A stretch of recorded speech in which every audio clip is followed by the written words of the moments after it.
Yesu ni muzima, Yesu arakiza, Yesu aradukunda, Yesu ari hano, Yesu arakiza, Yesu arabohora, ni ugutumiye ngwino aguhoze. Aleluya, yakijije abarwayi kandi ahumura impumyi, ni muzima imyaka yose ntahinduka, akora ibitangaza ibihe byose. Yesu ni muzima, Yesu arakurora, Yesu aragusura, Yesu arakuzi, arakugenderera, Yesu araguha uragabana, Yesu aragukunda agufitiye impuhwe. Aleluya, azabana niwe azi n'abarwayi bose, azi ibihe by'ubuzima unyuramo, aje uyu munsi kugusura kandi agukoreho.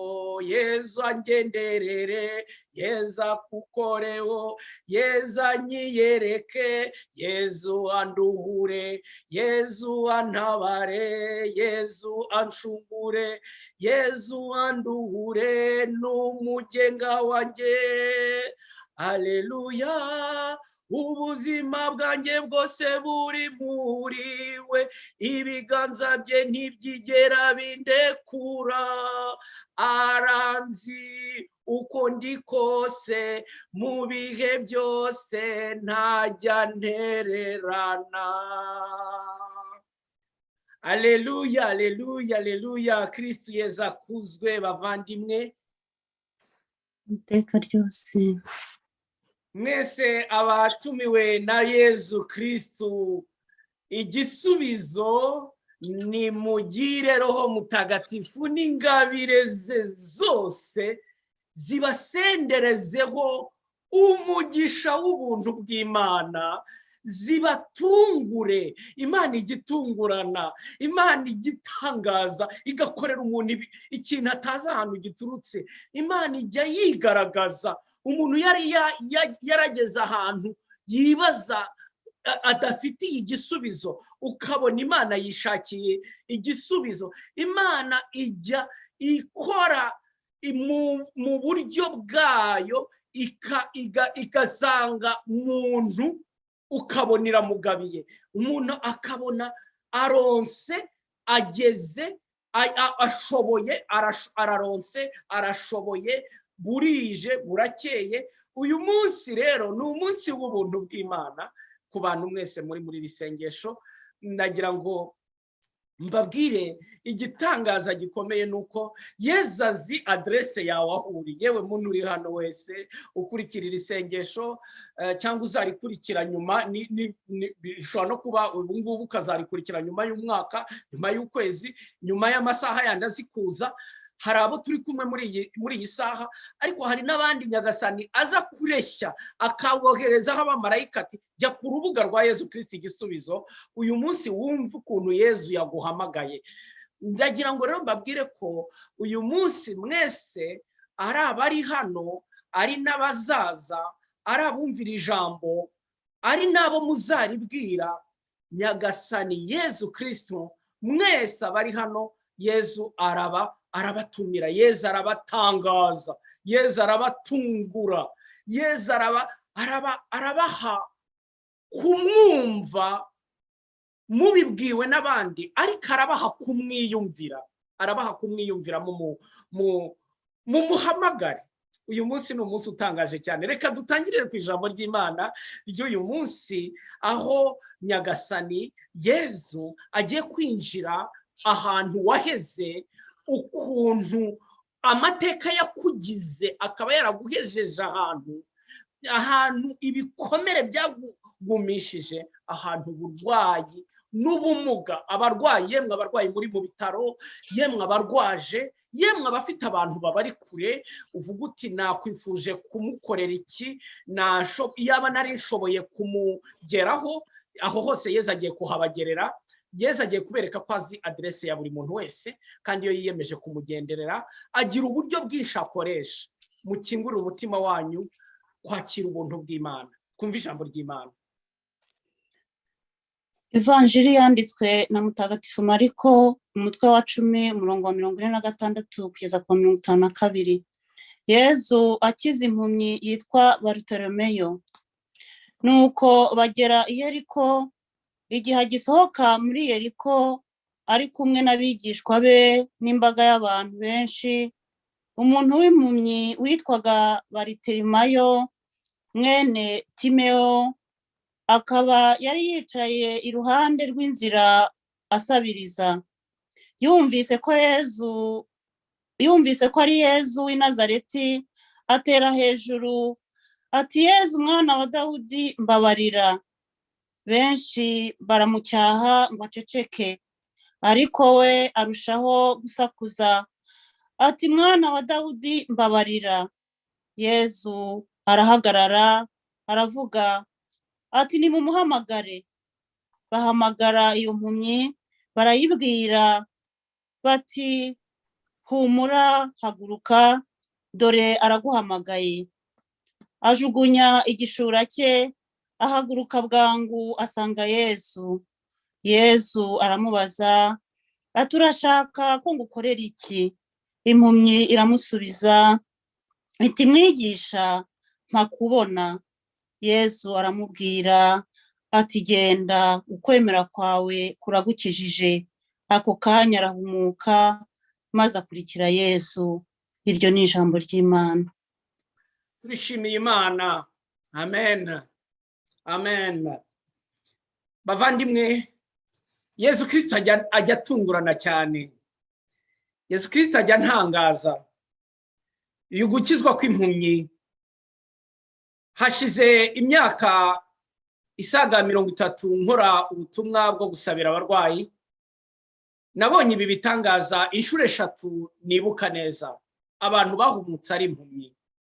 Bwa mbere hari mu gihe cy'ubutumwa twatangiraga mu Ruhango, n'ubuhamya abantu bahora bagarukaho, igihe witwaga Speciose yari impumyi, yaje arandaswe. Ariko muri icyo gihe twibwiraga ko tutaramenya n'ibyo gusabira abarwayi uko bikorwa, tutaramenya niba dufite n'ingabire zo gusengera abarwayi. Twatunguwe no kumva mu buryo buke twari tuzi mo gusenga, nibwo twakoresheje. Twagiye twumva nyuma yaho igitangaza cya wa muntu wahumutse igihe twarimo duhamagara izina rya Yesu Kristo. Yumva rwose ibintu bimeze nk'ubushagarira mu maso ye. Agiye kubonabona, yongeye kubona, abonye ababyeyi be, abonye abantu bari mu kiliziya, abantu bose bari bamuzi, batangarira Imana, bituma abantu bazaga mu isengesho ngira bahise bikuba nka 3, kuko abantu bose ntago bari bazi ko ibintu nk'ibyo bigishoboka. Ngiye gutangira uyu munsi mbwira abantu, hari abantu bari muri situation avuga ngo ntabwo nzi niba ibi bintu bishoboka, ntabwo nzi niba biriya bintu hari icyabihindura. Imana ishobora kwemera ko situation zibaho mu buzima bwacu, tugahura n'ibintu biturengeye, ibintu biturenze, ibintu tutatahura, ibintu tutumva, ibintu ushakisha n'ubwira ngo nsobanurira, akajya kubwira uko abyumva, rimwe na rimwe akakwamfonsa hasi. Hari abantu bahura n'abantu akamubwira ngo ngo rega buriya ni imivumo, ngo rega buriya ni gakondo, ngo rega buriya niko byanditswe, abandi ngo ni desite yawe, abandi bakaguha ibisobanuro byinshi cyane. Ariko hari n'abandi bakeya cyane, bake cyane, tuza gusanga ari bake nk'aba bavandimwe bo mu Gisubizo, baza kukubwira batoya, umugambi w'Imana ni ukugira ngo Imana izagaragarize mu buzima bwawe, Imana izahagaragariza ibimenyetso by'ubuntu igira, by'ubutangaza ikora. Imana izimenyekanishe muri wowe. Comment tu peux croire que ibihe byawe ubamo bizatanga témoignage? ni gute wabyiringira ko niyo waba ugeze ku munota wa nyuma wo gupfa, hari abantu bapfa bakaremba, abantu bakanamuheba bati dutegereje ko anogoka, ukazajya kubona ukabona arazanzamutse. Hari abantu bakira babuze imiti yo kwa muganga, akarwara akaremba akananirwa gupfa. Abandi bakagira gutya bagapfa bitunguranye. Wabisobanura gute? Nyagasani agira ukuntu azigama yiga. Niba muntu wese ukiriho, muntu unyumva uri muri isengesho uzakurikurikira, niba ugihumeka umwuka w'abazima, Imana igufiteho umugambi. Imana ifite umugambi ukomeye ku buzima bwawe. Uwo mugambi nshobora kuba atari ngiye wawe ukubwira, uwo mugambi ushobora abantu bose muhura bakakubwira bati ubwo nyine niko byamye, niko bizahora. Ariko nagira ngo nkubwire ko Imana ishobora kugutungura. Niryo jambo ry'Imana twumva uyu munsi. Imana iragutungura. Turatungurwa kenshi. Mwibuke mu bihe bikomeye, buri muntu wese etape ya mbere tugiye kubanza kunyuraho ni etape ya mbere y'igihe Imana yigeze kugutungura. Ibuke ko hari ahantu wigeze kugera ukavuga uti birandangiranye. Ibuke ko hari ibihe wigeze kunyuramo ukavuga uti ndabona nta gisubizo cyabyo mfite. Imana ikishakira igisubizo. Rimwe na rimwe ikagutumaho umuntu, ubundi sigakoresha ubundi buryo. Ntabwo nzibagirwa cyane igihe twigeze kubaho muri famiye yanjye. Icyo gihe umubyeyi wanjye yarafunzwe by'amaherere kugira ngo kuko abantu bari bamufitiye ishyari ry'akazi. Nari muto cyane, nari mfite imyaka ngira hagati y'imyaka 7, 8, kuko ndibuka twari batoya. Icyo gihe niwe umuntu wakoraga mu rugo akadutunga. Tugiye dutashye mu rugo twumva ngo papa ntari butahe ngo bamufunze. Sinumva ari epoke muri iyo myaka nubwo nari nzi gufungwa n'iki. Urumva ibintu bya mbere mu myaka ya za 80 nta ari ibintu dutatahuraga. Numva ngo abasirikare bamutwaye amaye, ndavuga se mwakabyara mwe. Ubwoba nkumva buranyisha, ariko nkumva n'ikintu cyabaye singitahura, sinzi icyo ari cyo. Icyo gihe mama kubera ko yagombaga kujya kandi twari dutuye ahantu mu giturage, ntabwo ari mu giturage cyane, twari dutuye kure, twari dutuye ahantu mu karere ka Nyanza. Mama agomba kujya i Kigali kubera ko ariho data yarafungiye, akajya gushaka uburyo azajya amugemurira, uburyo bwo kumwitaho. Twari oblige yo kurara mu nzu twenyine. Twabayeho ibihe ntajya nibagirwa. Icyo gihe hari igihe twageraga, kuko twari dutuye iruhande rw'umuhanda, tutiyamaye ukumva inzira bukumire ukubera ubwoba, ariko bukira bugacya, bukongera bugacya.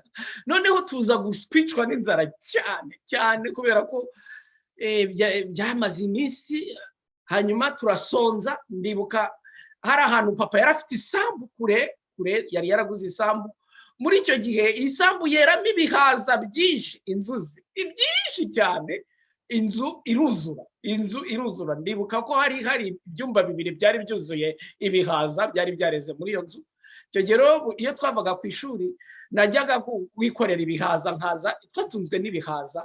Teruma ko nyuma yaho naje no gukomereka, najya mbona ibihaza nkibuka, nkumva merewe nabi kubera ko twarabiriye igihe kinini cyane. Ariko ndashaka kubereka ko ari ibihe bikomeye cyane. Imana urokorwa n'ubuntu bw'Imana. Nyuma yaho byaje guhinduka, arafungurwa, araza, baranabirokonesa ko bamurenganyije. Bref, iyo periode siyo ntindaho cyane. Ndagira ngo nkuzane hariya hantu. Dieu est le maître de l'impossible. Imana ihagaze mu gihe cyawe, ahantu waheze, ahantu uvuga uti bizagenda bite, ahantu ureba ukavuga uti nkora iki ndeka iki. Yezu baratangira batubwira muri iyi vanjiri ngo yinjira muri Yeriko. Agisohoka muri Yeriko ari kumwe n'abigishwa be n'imbaga y'abantu benshi, umuntu w'impumyi witwa Bartimeyo mwene Timeyo akaba yari yicaye iruhande rw'inzira asabiriza. Okay, tugiye guhera kuri uyu murongo wa mbere wa 46. Yezu ari kumwe n'abantu benshi, Yesu ari kumwe n'abantu benshi. Mwibuke ubu rero mwese abari muri risengesho ndagira ngo mbabwire mu buzima bwawe buri kumwe n'abantu benshi iteka ryose. Muri aba bantu benshi iteka harimo ibyiciro bibiri by'abantu. Iteka ryose hari abantu muba muri kumwe, harimo abigishwa. Abigishwa harimo n'imbaga y'abantu. Imbaga ni la foule, une foule immense, niba abandi bakureba, niba abandi gusa batakwitayeho, niba abandi bagukonsoma, niba abandi uburaho, nta kintu wakura kuri abo bantu bitwa imbaga y'abantu benshi. Abantu benshi se nta kintu bakontribuwa mu buzima bwawe, ni abantu baba bari aho gusa. Nagira ngo mbereke ko na Yesu yabagize. Hari igihe uhura n'ibihe ukajya uvuga utari koko mbuze n'uwangirira neza, n'ukuntu nitaga ku bantu, mbuze na mwaramutsiraguma, n'ukuntu mbana n'abantu, ukabana n'abantu. Ndetse ibi ngibi mbabwira birakomeye, kuko hari igihe no mu kiliziya tubaho nk'abari mu mbaga, indi foule immense, ugasanga nta muntu ukubaza ngo wiriwe ute, umeze ute, wapfushije, urwaje, uri mu kigeragezo. N'abantu musengana cyangwa muhura, ntihagire ukifuza n'uwakubaza ati komera. Burya komera, mwaramutse, mwiriwe, ihangane, courage, ni amagambo akomeye cyane. Ndagira ngo mwese bari muri iri sengesho mwibuke ko hari umuntu utegereje iryo jwi ryawe ryo kukubwira ngo komera. Mube mu bigishwa. Abigishwa bo ni abantu qui apprennent, babandi azanakubwira ati situation y'ubuzima bwawe yaranyigishije, biriya bihe wanyuzemo ukuntu wabyitwayemo byampaye akarorero.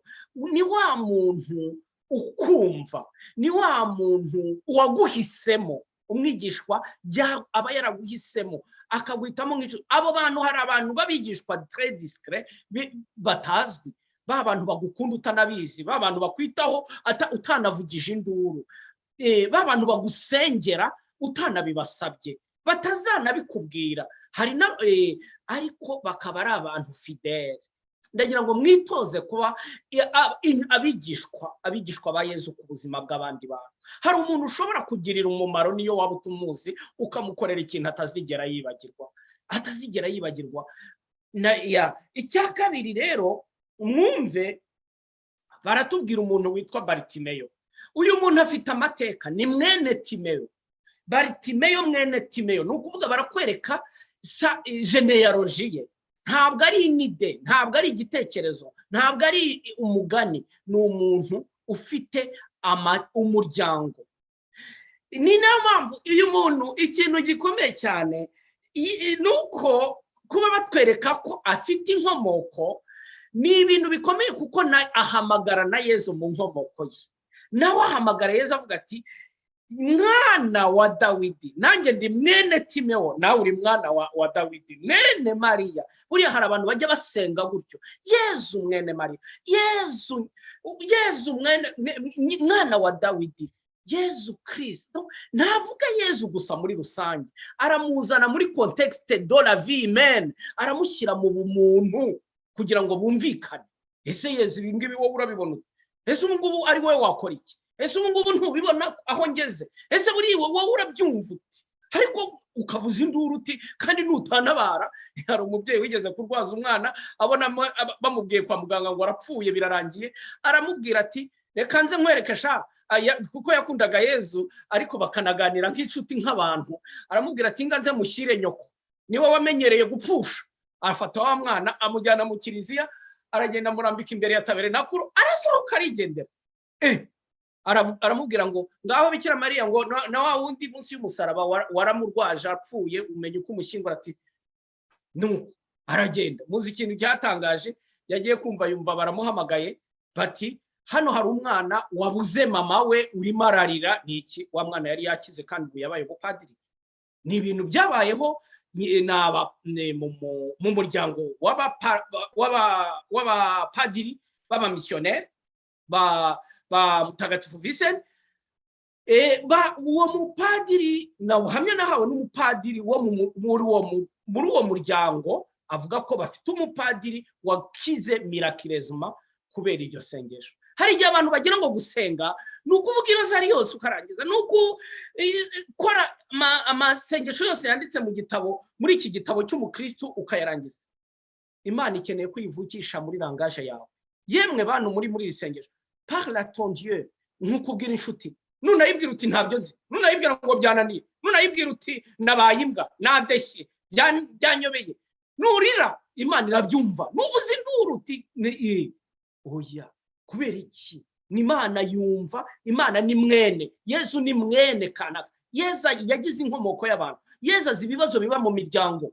Mu muryango wa Dawidi harimo ibibazo bingana iki? Harimo abanyabyaha, harimo abanyamahane, harimo abarwanyi, harimo ababeshyi, harimo abasambanyi, harimo abacumuzi, harimo ibintu, abantu de toutes sortes.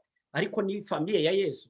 Muri genealogy ya Yesu, ibisekuru 12 byose bandika mu ivanjiri ya Matayo, batwereka ko ntabwo Imana ihamagara umuntu mu mateka atunganye. Mwikwihakana inkomoko yanyu yemwe bantu.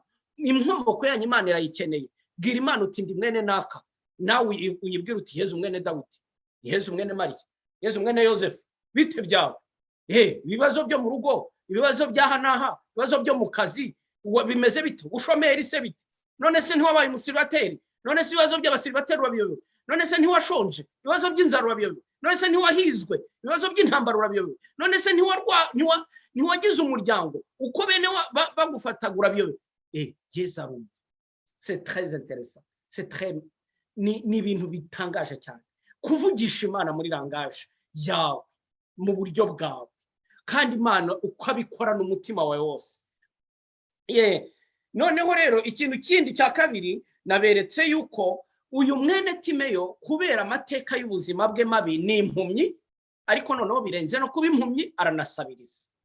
Bavandi, hari igihe ibyago byikubiranya ku muntu akaba impumyi akajya no gusabiriza. Ni ukuvuga ko ni impumyi akaba no mu muryango ukennye. Guhuma ntabwo ari icyaha. Buri wese ashobora kuvuka ari impumyi cyangwa akavukana ubumuga. Aha ndazirikana abantu bari muri isengesho bavukanye ubumuga batagizeho uruhare.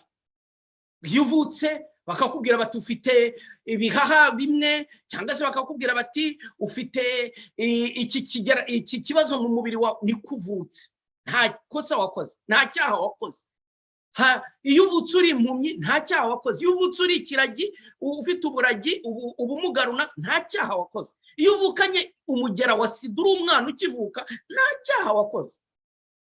Ariko hari ukuntu mbere na mbere duhindure ishusho Abayahudi bari bafite ku bantu bose bafite ubumuga, ko baravugaga ngo ubwo ni imiryango yabo yakoze. Mu ivanjiri ya Yohani umutwe wa 9 Yesu aho umurimo yabuvukanye nanone abantu baravugaga batari wari n'ababyeyi be ninde wacumuye. Muvandimwe wese uri muri isengero, ukuri ntabwo ari ukubera ko wacumuye. Ibihunyuramo ntacyo wakoshereje Imana. Ntihakagira ukubwira ngo urumva ngo ni kubera ngo ni ari ibisobanuro byinshi abantu basigaye batanga, aho kugira ngo abantu bafashe abantu gutangarira Imana, kwirundurira ubuntu bwayo, ahubwo abantu bagafasha abantu kwiheba. Les messages zishyira abantu, ziplonge abantu dans la tristesse. Ngubwo urumva ngo ni gakondo, ngubwo urumva ngo ni imivumo, ngubwo urumva ngo ni ibyaha. Urumva umuntu akiyagiriza. Mubanze mwikureho culpabilité, esprit de culpabilité. Va-t'en au nom de Jésus-Christ. Sors immédiatement. Sohoka roho kwicira urubanza, sohoka roho kwiyagiriza, sohoka roho mbi utera abantu ubwoba, sohoka roho mbi utera abantu ubwigunge, ubwihebe, ukikura mu bandi. Ngo ndabizi siko ngo none se ngo nabana nande, ngo abandi siko bameze, ngo kanaka we yarahiriwe. Usanga twigereranya n'abandi buri gihe, usanga dushaka amahirwe y'abandi, usanga tutiyumva ngo twiyakire uko turi. Uyu munsi Yesu arakwereka ko kugira ngo akugenderera gukize ba wowe. Yesu ntakeneye ko wigira undi muntu, ntakeneye kandi ko umubaza ibyundi. Ibyuriya biramureba, umusaraba we ntabwo uwuzi, uburyo abaho ntabwo ubizi, ariko wowe hamagara Yesu muri langaje yawe. Yesu rero aratwereka ko ushobora kuba waragize ibibazo byinshi, ushobora guhura n'ibibazo bimwe bikaba impurirane, ariko Yesu arakuzi. Iki nicyo gitangaje cyane. Haleluya. Imana ni igitangaza. Ibi ngibi ni urukundo ntajya numva hari undi muntu ku isi nabibaza, kubera ko hari umuririmbyi waririmbye ngo Yezu aranzi, Yezu aranzi, Imana irakuzi, Imana irakuzi mu izina ryawe. Nuko rero Yezu anyura mu nzira Baritimeyo arimo. Yezu anyura mu nzira yawe, arimo aranyura no mu nzira urimo. Hari igihe Imana izanyura mu nzira urimo, hari igihe Imana iri mu nzira urimo. Ariko iyo wihugiyeho, iyo urangajwe na ya mbaga, ugahora wumva imbaga, iyo utari kumwe na wowe ubwawe n'abigishwa, ntumenye igihe Yezu yagendeye. Ibi ni ibyago by'abantu benshi. Yezu yagenze mu nzira zabo, akahanyura ntibabimenye. Yezu akabavugisha ntibamwumve. Yezu rero Baritimeyo ni umuntu uri attentif, nubwo atabona ariko arumva. Bavandimwe, iki ni ikintu gitangaje cyane Imana igitanga. Imana iyo impaye umusaraba umwe ahantu hamwe, impa n'igisubiza ahandi. Uyu muntu ntabona ariko arumva. Il est très attentif. Muzasanga kenshi abantu bakubwira ngo abantu b'impumyi bafite ubuhumyi, sanse yabo ya odora irumva cyane, abumvisha ubundi buryo. Ni ukuvuga iki? Nta na kibazo na kimwe kigomba kurimita ububasha bw'Imana. Imana iyo itaguhaye ibi, hari ibindi guha, hari ibindi developa, hari izindi mpano izana. Ntimuzaheze Imana ngo muhore muyibaza ngo kubera iki ibi bitagenze. Ibyo ntibyabaye uko, ibyo ntibimeze uko, ariko hari ibindi Nyagasani yaguhaye. Ndafungurira amaso abantu babone izindi ngabire zibarimo, ubundi buryo Nyagasani yabahaye kugira ngo bahure na Yesu kiza. Ikindi gikomeye cyane, Baritimeyo nubwo asabiriza, nubwo ari impumyi, ariko ni umuntu ufite ijwi rye, arakoresha ijwi rye, arahamagara ati Yezu mwana wa Dawidi, Yezu mwana wa Dawidi, mbabarira. Baritimeyo yabajije ngo uwo nindi, yamenye ko ari Yezu. Ikintu gitangiye kubafasha mwese abari muri iri sengesho, numva mwasangiza umuntu wese, mwese abashobora kuza kwikurikira. Ntuzabwira abantu ngo Yezu ngo nyiyereka. Hari abantu bashaka ngo kubona Yezu, kubonekerwa na Yezu. Baritimeyo arumva Yezu ariko ntabwo amureba. C'est pas nécessaire kubona Yezu ngo ukunde uhure nawe. Uburyo Yezu kwigaragariza mu bimenyetso aguha, muri za sinya kwereka, ni Yezu kubwira ko ahari, ari aho ngaho. Buri wese nabone sinya Yezu amuha. Hari igihe umuntu akunyura iruhande ukabaza uti ibyo ni ibiki, biriya ni ibiki. Ndasaba ko mwaba bogeza butumwa bereka Yezu ahantu ari, kuko Yezu ari mu nzira za buri muntu wese. Muntu wese uri muri risengesho, Yezu ari mu nzira yawe. Jésus est dans ton chemin. Yezu arimo arahanyura. Wirangazwa n'imbaga, wiheza amaso ku buhumyi, wiheza amaso ku bikomere, wiheza amaso ku byago, wiheza amaso umutima wawe witwarwa n'ikibazo. Hirya yabyo ongera ufunguke. Hari Imana ifite ahandi ukundi kuntu gufunguka. Ikindi gikurikiyeho, arahamagara Yezu. Kuvuga ni ikimenyetso gikomeye. Hari abantu benshi bananiwe kuvuga, baradeprima. Hari abantu babana n'intimba, hari abantu babana n'umusonga, hari abantu bafite ibikomere, hari abantu bafite imitwaro, hari abantu bari mu bigeragezo, hari abantu bari mu gishuko, hari abantu bari mu bitero bikomeye, ariko akavuga ngo niringira uwuhe, mbarire nde, umuntu nimugirwa nake, hisha munda. Yemwe Baritimeyo ntatinya imbaga y'abantu, ntatinya, arahasakuza cyane cyane, kubera ko uwasakuriza aramubwira, aravuga ati aranzi. Hari igihe ugomba gutinyuka ukarenga ibyo abantu bavuga, hari igihe ugomba gutinyuka ukarenga uko sosiyete yakubwirije kubaho. Mujye muceceka, ngo ujye ugumya, ngo ujye uceceka, ngo ujye no. Hari igihe ari ngombwa kurira, hari igihe ari ngombwa kuvuza induru, hari igihe ari ngombwa kusakuza, hari igihe biba ngombwa, hari igihe biba ngombwa, kuko utabikoze isi iragupfukirana. Baritimeyo iyasi yafurira amubwira ngo ceceka, widutesha umwanya, toka. Abantu muri iki gihe buri wese arondera uwe, umuntu akita kuri mwene wabo, nabo hari abene wabo bafite nabatagira umwitaho. umuntu akita kuwo bavukana. Nawe hari n'abahemukirwa nabo bavukana cyangwa abana babyaye cyangwa abuzukuru babo, cyangwa ukaba ari wo musaraba ufite. Ariko hari irindi jwi rishobora kukumva, hari irindi jwi rishobora kukumva nubwo abantu batakumva, nubwo n'amateka n'akarengane wahuye nako. Hari igihe abantu batakumva bakakurenganya, abacamanza bavoka, abantu bakakugura bakakugurisha bikarangira. Ariko hari undi muntu ashobora kukumva, hari undi muntu usakuriza akaba ashobora kukumva atirengagiza induru yawe. Nguwo nitwa Yesu Kristo. Uwo niwe wenyine. Umwana w'umuntu hatazakumva umugabo wawe, umugore wawe, umubyeyi wawe, inshuti yawe, abandi bantu n'ibindi. Ariko induru yawe wiyicecekesha. Ngo kanaka yarankomerekeje sinzongera kujya gusenga. Ngo kanaka ngo yampaye urugero rubi, ngo ubwo nyine nanjye Imana. Oya, Baritimeyo ararenga imbaga, ararenga abo bantu, ararenga ibintu, ararenga imimerere ye. N'abamubwiraga bati ruhuma we, dore uko ameze. Haragiye utangira kwisanzura mu bandi, ngo ndebera mbese wese uyateye turutse, wese buriya yabaye ati. Umuntu agahita yongera akaba frustré agaceceka. Hari abantu benshi baheze ahantu ugomba mubatinyura, mubwira uti vuga, ufite ijwi ryawe. Bikubwira ngo uvuga nk'igikona, bikubwira ngo dore uko arora, bikubwira ngo dore uko asa, bikubwira ngo dore uko ameze.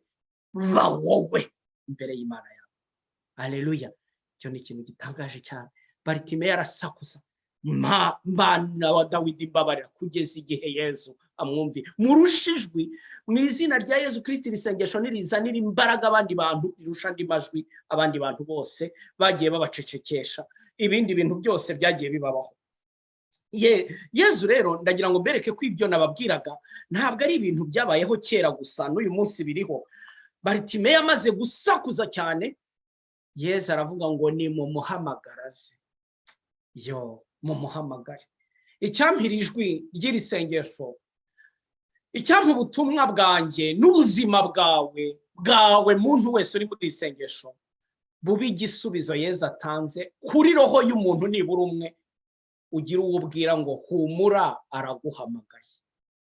Hari abantu bakeneye abantu babahumuriza benshi cyane, benshi abantu barihebye, abantu barigunze. Mwirebe uko abantu bambaye, mwirebe uko abantu bisiga, mwirebe uko abantu imodoka bagendamo cyangwa inzu batuyemo. Hashobora kuba imbere harimo agahinda, hashobora kuba harimo ibitanda byiza nta bitotsi birimo, hashobora kuba hari ibiryo byiza nta peti irimo, kubera ko umuntu akeneye humura. Akajambo kitwa humura. Humura. Ne crains pas. N'ayez pas peur. Et confiance. Humura. Imana ibafashe uyu mugoroba mwese cyangwa uyu munsi mwese mu biryo jwi rihumuriza. Humura. Araguhamagaye. Nuko Baritimeyo amaze kumva ngo ko ahumurijwe, ahumuye, agarukana imbaraga. Rero hagurukana imbaraga. Izo mbaraga ni izihe? Nizo kwiruka asanga Yesu. Wenda yari yarafashe ibyemezo bibi, agumaho yicaye. Yari afite igishura yifubikaga. Icyo gishura yari azi ko ari cyo, wenda icyo gishura reka ntigereranye n'iyi rido, icyo kintu yaryamagamo aho hantu yari atuye niho Baritimeyo nicyo yambaraga, nicyo yararagamo. Icyo gishura cye cyari nk'imibereho ye. Hari abantu batavaho bari, ubuzima bwe bwose bukaba ari ubwo. Icyo gishura cye Baritimeyo azi ko nicyo ari cyo kintu kizi icyuya cye, kizi intimba ye, kizi ububabare bwe, agikuramo arakijugunya. Iyo Yesu avuze jugunya, hindura uburyo, nimureke guhora muvuga ngo niko meze, ngo niko nteye, ngo niko twamye, ngo niko nzapfa, ngo narabyakiri. Urakira uti ibintu bidahesha Imana ikuzo n'icyubahiro. Crie jusqu'à ce que ça change. Sakuza, vuza induru, shakisha, kora uko ushoboye, kora iyo bwabaga. Imana izagera iguhe igisubizo. Yesu niba hari, je ne doute pas, Yesu urahari. Ntabwo nakwemera ko Yesu yatumye ubu butumwa tubwamamaza. Ntabwo yakwemera ko dufata uyu mwanya ungana gutya tuvuga izina rye. atarimo akubwira ngo humura, haguruka, araguhamagaye. Haguruka bwangu, ajugunye igishura cye. Hari igihe ugomba guhindura ibyemezo wari warafashe. Hari igihe ugomba guhindura icyerekezo wari urimo. Hari igihe ugomba guhindura inshuti mwabanaga. Hari igihe ugomba kuva ahantu wari wicaye. Hari igihe ugomba kuva aho wari utuye. Hari igihe ugomba kuva mu byo wabagamo wari umenyereye kugira ngo ugere ku kindi, kugira ngo ugere ahandi. Ngo nuko arirukanka, Yesu turashaka ko ngukorera iki? Ntakubona fike jovuwa. Wow, ntabwo yongera kubwira Yesu, Nyagasani nawe urabizi, uzarika abantu b'impumyi, ukuntu abantu batwigiraho, ukuza kangana boye. Hari ukuntu abantu bacika ururondogoro, wanamubaza uti urashaka ko ngukorera iki, aho kugira ngo agusubize, ahubwo ubwo se wowe ariko nawe ahubwo uranduhije. No, hari n'igihe abantu baba batakizi gusaba, hari igihe abantu baba batakizi kuvuga bitewe n'igihe bamaranye ibibazo bafite. Yesu, Baritimeyo ntabwo ari uwo nguwo. Baritimeyo ni wa wundi mpakubona, amagambo nabiri yonyine, mpakubona. Ntabwo abisaba, bimpe, urabifite. Muri aka kanya muri isengesho mubwire Yesu, bimpe se, urabifite ni wowe ubitunze. Nta mahoro, nta mizero, n'urukundo. Kubona feke jovo bitume bibeho aka kanya. Ntabwo avuga ngo maze uzangirira impuhwe, maze niba ubona bishoboka. Oya, présent mena. Nyagasani naguha ikintu kijyanye n'aka kanya mu bihurimwo, kandi Yesu aguhe kumva ko ari mu nzira yawe, ke kumukurikizwa n'abantu, umwihamagarire wowe ku giti cyawe muri risengesho. Reka twumve Marilene uburyo Yesu yamutabaye.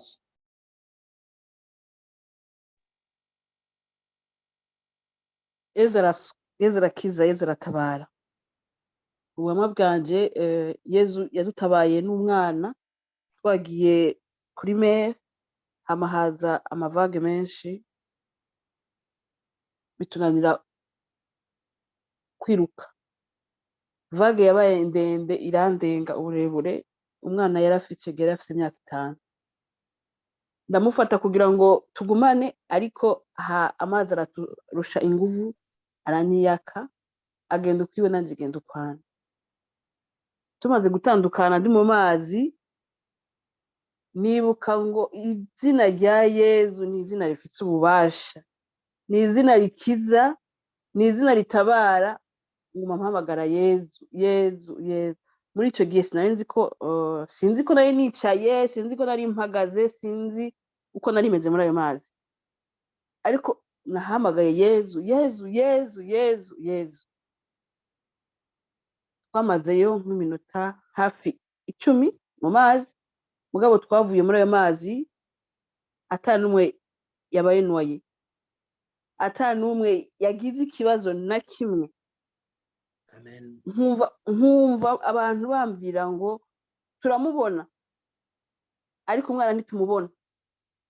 Barankura mu mazi, banshira ku musozi. Ibyo bavuga byose narabyumva, ariko nkumva ntibanyumva. Umwana avuga ngo duhamagare secourisme, ubundi aravuga ngo yango parce que elle n'a pas été noyée. Hanyuma umutware wanje araza, arampamagara, aranyegeka, biranka kumvuga. Mugabo haheze iminota 5 umwana araza. Numva umwana ararize, aravuga ngo heureusement que Jésus nous a sauvés. Ndikangura. Ntangazwa n'ingene wa Yesu ariko ndahamagara ryazina. Nawe wamubonye. Je naramuhamagaye, ariko umwana arakonfirma ngo heureusement que Jésus nous a sauvés. Muntu uri ngaha mu isengero nagenda kubwire ngo Yesu n'umugabo akomeye cyane. Iryo zina ryonye no kuvuga ngo Yesu urarushe, hamagara Yesu. Haleluya. Uragwaye, hamagara Yesu n'ubwo bugwayi bwa arahari, araje kugutabara, araje kugukiza, araje kukubwira ngo humura, ndahari. Amen. Tugire Kristo. Bavandimwe, ndagira ngo mbasabe mwese gukora iteste aka kitozo muri iki cyumweru cyose, muhamagara Yesu, ubikore n'umutima wawe wose. Yesu Yezu umwana wa Dawidi mbabarira, Yezu umwana wa Dawidi nkiza, Yezu umwana wa Dawidi ndohora, ndokora, nyiyereka. Mubikore, niba ari ryo sengesho ryanyu, ujye ufata umwanya buri munsi wenda uvuge Yezu nk'inshuro 100, wikonsantre uri ahantu hamwe, umureka ajye hejuru ya situation zose urimo, asura umuryango wawe, asura ibihe akazi kawe, asura ubushomeri bwawe, asura ahantu hose. Ububasha bwa Yezu ntaho busiga. Yezu yagiye muri iyo nyanja, Yezu yarohoye umuntu warohamye, Yezu yahuje. Ububasha bwa Yezu mu bwongere bwimikwe mu miryango. Ndahamya ko Nyagasani yongera kubwira ababyeyi bose bari hano, ububasha bwa Yezu mu bwimike mu bana banyu, mubaragize abana banyu, mubaragize Imana. Twumve Marie Rose. Yezu ni umutabazi, Yezu ni umurinzi wacu, il nous protège. Amen. Kuwa gatanu nari mvuye gutwara imodoka, kuko niga imodoka nta reflexe nyinshi mfite, hanyuma bansigamo njyenyine ndatwara. Nari ndi hafi yo mu rugo, imodoka sinamenye uko yaguye mu muferege, niretrouve ndi kuvuga ngo Yezu nyiri impuhwe. Hanyuma umutware wanjye abona nambuye mu mukingo, ariko sinzi aho reflexe yavuye, mpita mfata frein. Hanyuma rero baraza basanga imodoka ihita ihagarara, ntiyagutembagaye, nanjye ntacyo nabaye, gusa nahise mvamo. Hanyuma kuntu Yezu rero akora ses plans, il a un plan pour nous protéger. Les enfants tutabana nabo bose bari baje kudusura, abaturanyi hano rero dutuye ntawe ugutabara, bahita baza barayiterura, uzi gutwara ajyamo, barayiterura arayitwara ivamo. Il m'a protégé vraiment d'un accident. Amen. Dieu est protecteur. Amen. Yezu abarindi ibyago mwese. Ububasha bw'Imana hari ukuntu bugukingira imigambi y'ikibi, imyambi ya sekibi, ububasha bw'umwijima, ibyago ntangere bidushobora guhura nabyo, les obstacles qui ziri mu nzira yawe.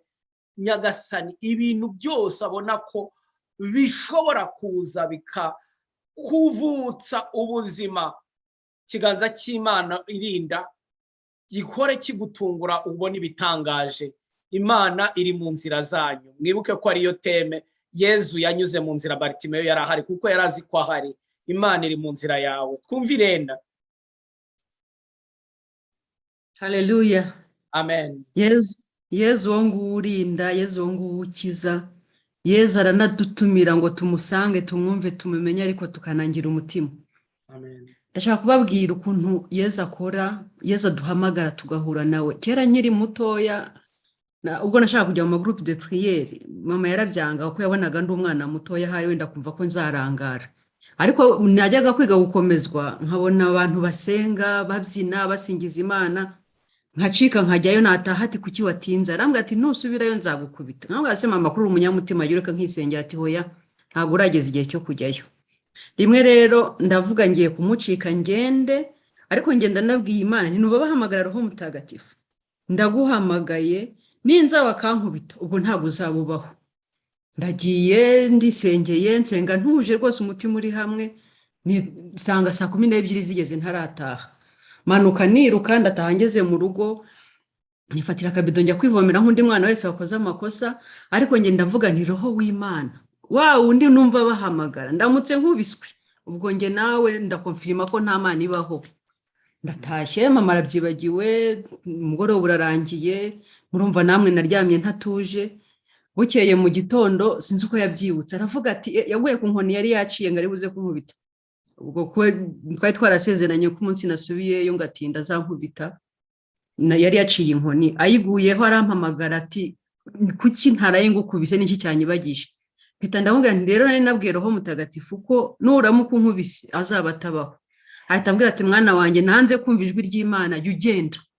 Ubwo nicyo kinyeretse ko nta mbaraga mfite zo kubuza kugenda. Amen. Amen. Bavandimwe, iyi témoignage mwumvise, mushobora kwifata nk'ibintu bitoya, ni ikimenyetso y'amasengesho y'abana cyangwa y'abantu bafite ibigeragezo mu nzira y'ukwemera. hari igihe usenga umugabo wawe cyangwa mwashakanye atabyumva cyangwa umugore wawe cyangwa ababyeyi bawe niba uri umwana cyangwa inshuti za cyangwa se tugasengera no muri aya mahanga ukumva hari uburyo wabaho ukwemera kwawe ariko ukavuga uti ibi bintu uko sosiyete aho ndi uko ndi ntabwo byemewe n'iki ariko Imana hari ukuntu ihamya iyo uyikunda utayiryarya utayikinisha utayibeshya Imana iteka ryose ihagarara ku mugambi wayo.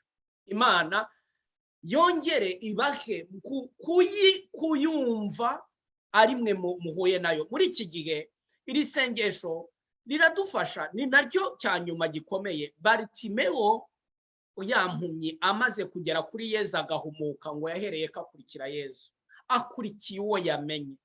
Nta Yezu hari benshi batamukurikiye ariko bamushakagaho ibyo abakorera.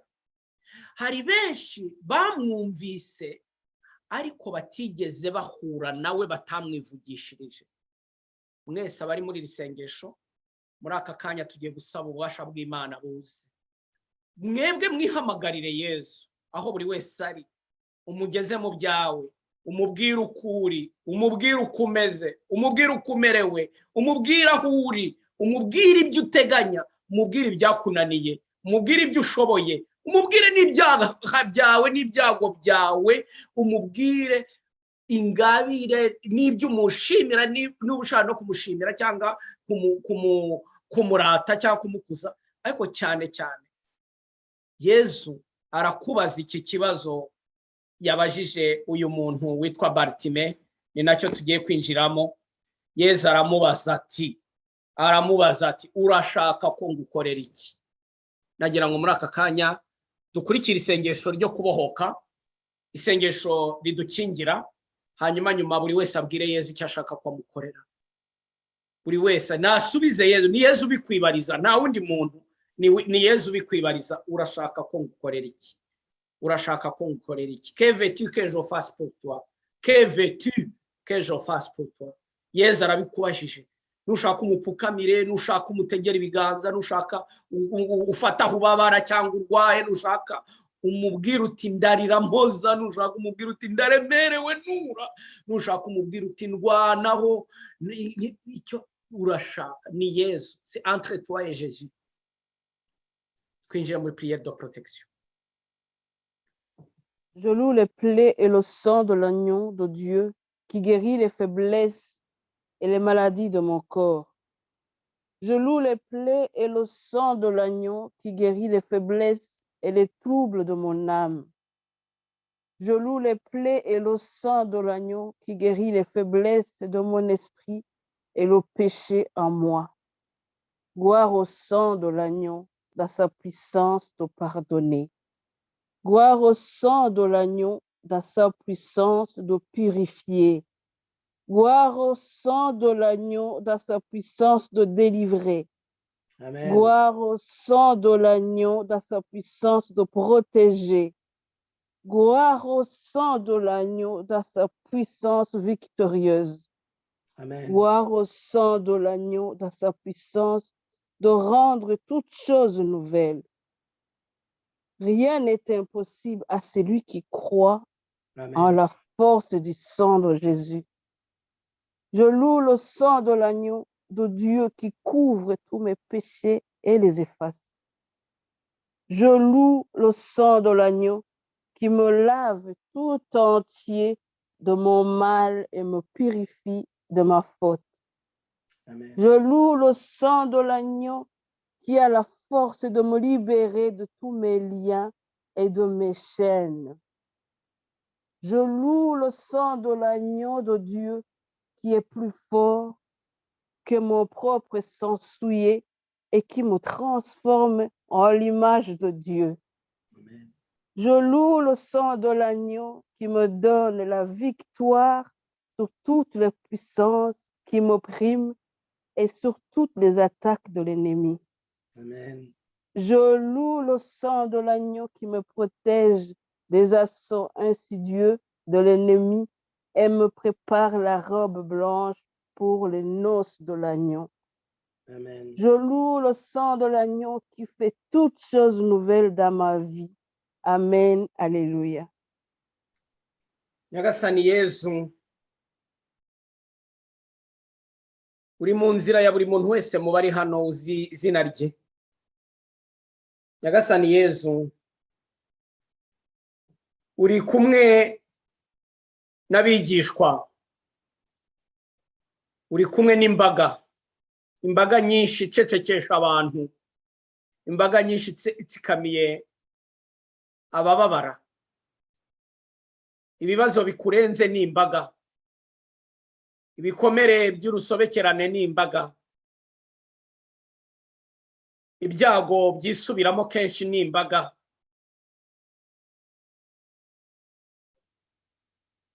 Ubushomeri, ubupfakazi, ubugumba, ubupfubyi, uburyo bwinshi cyane ushakishirizamo ukayoberwa, ukaba utazi aho wahera. Ushobora kuba wari ugiye gufatira icyemezo kibi aho hantu, ukaba warahisemo kubaho wicecekeye, utagira undi muntu wizera, kutongera kuvuga, ukaba wumva wariyanze, watangiye kunanuka, warahungabanye, ntugisinzira, urwaye umutima, umuvuduko, urwaye diyabete, urwaye, uri mu bitaro by'ihungabana ahantu runaka, ndetse abantu benshi barabibona ko hari abakubwira ngo warahindutse si uko twari kubonaga. Yezu aje mu nzira yawe, araje yihuta cyane, aretse gahunda zindi yari afite, aje muri gahunda inyura mu nzira yawe. Twese hamwe tubanze dufata akanya k'umunota umwe, abari muri uru rubuga mufungure mikoro zanyu, duhamagare Yezu gusa, Yezu gusa, duhamagare izina Yezu. Umunota umwe niturangiza twugare, duhamagare Yezu, Yezu, Yezu mwana wa Dawidi mbabazi, Yezu mwana wa Dawidi, Yezu mwana wa Dawidi, Yezu Yezu mwana wa Dawidi, Yezu, Yezu Yezu, Yezu ngirire, Yezu Yezu mutananirwa, mbabarira, Yezu Yezu nsubiza, Yezu nkiza, Yezu mbohora, Yezu mpoza, Yezu mwana wa Dawidi, Yezu Yezu, Yezu, Yezu Yezu, Yezu mwana wa Dawidi, Yezu, Yezu Yezu, Yezu, Yezu Yezu, Yezu Yezu, Yezu, Yezu wizuye, Yezu Yezu uzi byose, Yezu Yezu ubona byose, Yezu, Yezu, Yezu ufite ibisubizo byose, Yezu Yezu utananirwa, Yezu, Yezu, Yezu ubuhora, Yezu, Yezu utanga amahoro, Yezu, Yezu utanga urukundo kuko uri urukundo, Yezu Yezu Yezu, sumenya inzira barimo ukagenda ngo batapfa. Yezu utirengagiza utabaza, Umwami wacu Yezu mwana wa Dawidi, utanga amahoro. umva Yezu araguhamagaye, haguruka, haguruka muvandimwe, haguruka. Hari ahantu abantu bakubwiye ngo dore uko umeze, dore uko wabaye. Hari ahantu umutimanama wawe wahora kugucira urubanza ukubwira ngo dore uko umeze, dore uko wabaye, dore uko uri. Hari ijwi ryahoraga rikubwira ngo dore nuko bimeze nta kundi nyine, ngo byemere uko byakira uko. Yezu araguha, ndakubwiye humura, araguhamagaye. Haguruka aho hantu waheze. Nyagasani ahaye abantu bose guhaguruka aho baheze. Haguruka, haguruka aho hantu waburiye, Nyagasani aguhaye gutera intambwe igana mu cyerekezo kiguha igisubizo. Nyagasani aguhaye gutera intambwe y'ukwemera. Nyagasani aguhaye gutera intambwe igana mu muhamagaro wawe. Haguruka, haguruka, araguhamagaye.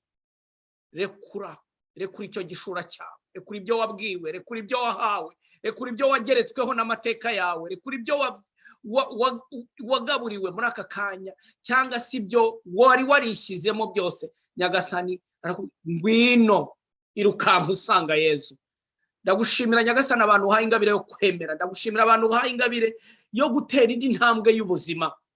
Abantu uhinduye amateka bari baraheze aho bari. Ndagushimira Nyagasani abantu muri aka kanya uhumurije urwo rupfu rwari ku rugo rwawe, ku muryango wawe, rukaguhungabanya muri aka kanya. Haguruka, Yezu aguhaye gutera intambwe y'ubuzima. Yezu aguhaye gushobora. Haguruka muri izo ntege nke zawe. Haguruka, Yesu aguhaye kumva icyo utashobora kubwirwa n'undi muntu. Nyagasani Yesu, ndagushimira kuri mukiza, ndagushimira kuri mubohora.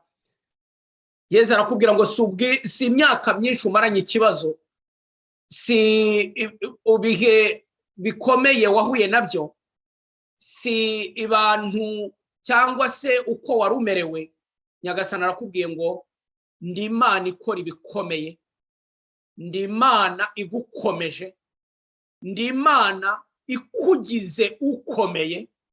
Ndagutabaye, ndagushoboje.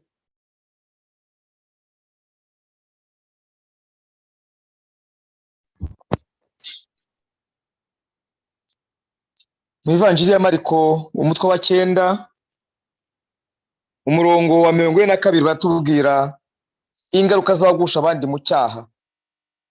Nyagasani arimo kubabarira umuntu uri hano urimo kwicira urubanza ko acuruza abantu cyangwa yacuruje abantu. Reka kwicira urubanza, ariko ntuzongere, rekeraho. Nyagasani ni umukiza wawe kandi aragukunda. Amen. Amen.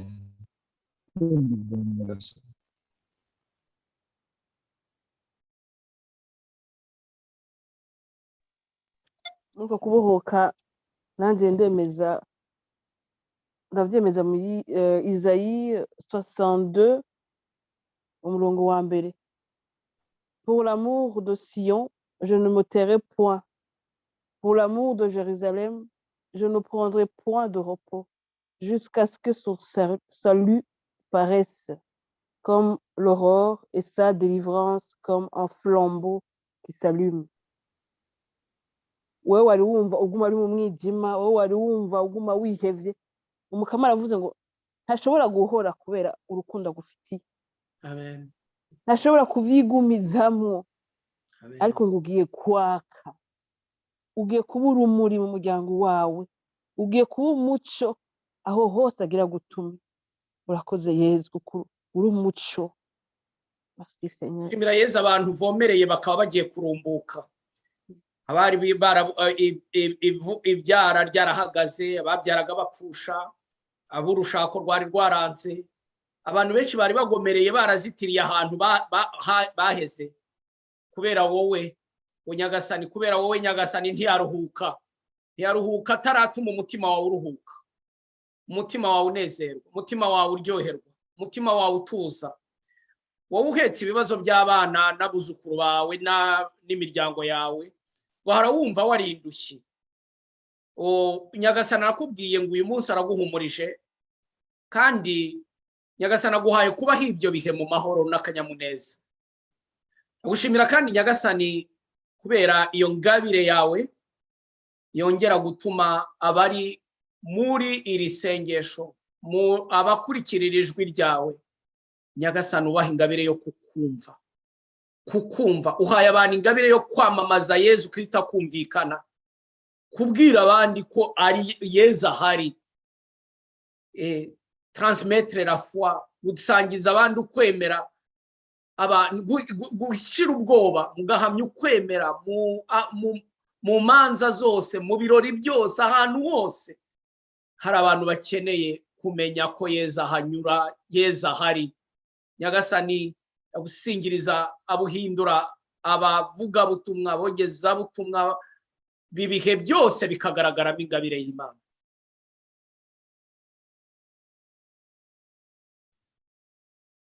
Ndahamya amahoro duhawe mu ivanjiri yanditswe na Yohani umutwe wa 17:6 umurongo wa 33 ngo ibi mbibabwiye ngira ngo muhore munkesha amahoro. Hano munsi muzahagirira amakuba, ariko nimukomere, isi narayitsinze. Yesu aratubwira ko ari kumwe natwe.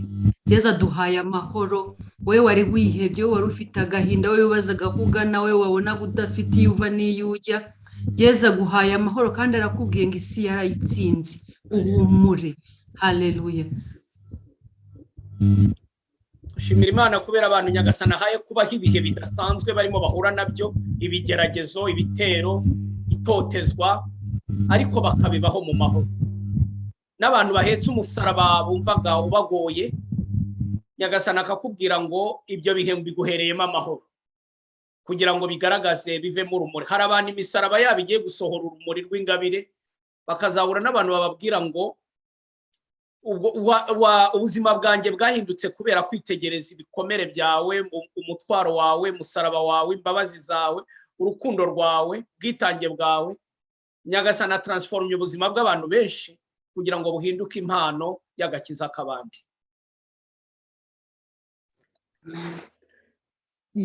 Ijambo riri mu Banyatesaloniki ba mbere umutwe wa 5 umurongo wa 16 n'uwa 12 kugeza ku wa 19. Mujye muhora mwishimye, musenge ubudahwema, mushimire Imana muri byose kuko ari byo bashakaho muri Yesu Kristo. Muramenye ntimuzimye roho y'Imana, ntimugahinyure ibyahanuwe, ahubwo mujye mugenzura byose, ibyiza mubigumane, naho ikibi cyose mukirinde. Amen. Yesu aragirira ikigongo abantu benshi b'abacumuzi, aragirira ikigongo umugore w'umucumuzi ngaha. Ndabihamya mu ijambo yavuze ngaha muri Luka ikigabane c'indwi, ngo araheza abwira wa mugore ati ibicumuro byawe birakurekuriwe, biragiriwe ikigongwe. Muntu uri ngaha wari wihebuye kubera wibaza ko uri umucumuzi akomeye, uno musi Yesu akugiriye ikigongwe kanatsinda, nicyo twahereyeko ngo Yesu umwana wa Dawudi ngirira ikigongwe. Urakoze Yesu. Urakoze Yesu. Nyagasani turakwereka muri aka kanya mwese abari muri isengesho dushobora kurangiza iri sengesho turambura ikiganza cyacu.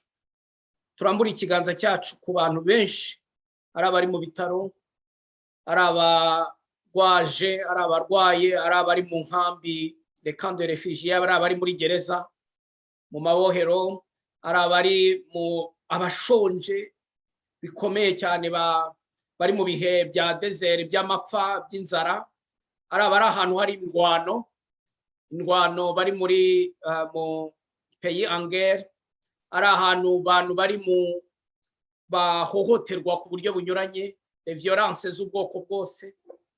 Aho hose Nyagasani harambura ikiganza cye. Ububasha bwa Roho Mutagatifu nibwongere gusendereza muri aka kanya ingabire yo gukiza muri iri sengesho, kugira ngo muri aka kanya Yesu Kristo asendereze muri aka kanya muri iri sengesho ububasha bwe, kandi imbaraga za Roho Mutagatifu zongere kugaragariza ubuntu bw'Imana n'ibitangaza Imana ikora ahantu hanyuranye ku isi. Ihohereza abamarayika babagira neza, ihohereza abamarayika bahatanga igisubizo, batanga ibishakashatsi, babona imiti, bagaba, batanga. Imana ikoresha uburyo bwose bw'ubushobora byose yifitemo kugira ngo Yesu abere igisubizo umuntu wese. Yesu abere igisubizo umuntu wese anyure mu nzira ye. Yewe muntu wese uri hano, yewe muntu wese uzumvira isengesho, Yesu azanyura mu nzira yawe.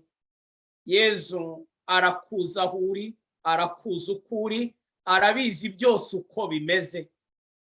Nawe vuga uti mwana wa Dawidi mbabarira, mwana wa Dawidi mbabarira, mwana wa Dawidi mbabarira. Ntakubona, ntakubona, ntakumva, ntagushobora, ntaguhinduka, ntagukizwa, ntakubohoka, ntakugutunganira, ntakugukunda kuruta byose, ntagukunda abavandimwe, ntakwakira ubuzima umpaye nk'impano y'agakiza kawe no kububaho nk'umugisha w'abantu bose, ku izina ry'Imana Data na Mwana na Roho Mutagatifu. Amina. Amen. Amen. Mwese rero abakurikiye iri sengesho, tuzakomeza ku cyumweru gitaha. Abazagira ubuhamya n'ezite pa yo kutwandikira. Abantu mwese mbifurije kugumana ubwo bubasha bwa Yezu, mugume mumubwira Yezu muri iki cyumweru cyose, iyi ndwi yose, uko mugenda, uko muryamye, aho munyuze, ububasha bwa Yezu bwigarurire byose, wowe n'ibyawe byose. Yezu Kristo akugire ikimenyetso cy'agakiza ke n'ubuntu agira muri iyi si ya none, kandi Imana izaduhe kubona ubuhamya buvuye kuri iri sengesho kubera ubuntu n'impuhwe zayo. Amasengesho yacu rero Mubyeyi Bikira Mariya yaherekeze na marayika Mikayire n'abamarayika bo mu ijuru n'abatagatifu, agirira akamaro abantu bose ari abadusabye kubasabira, ari abari mu bihe bitandukanye by'ubuzima bwabo.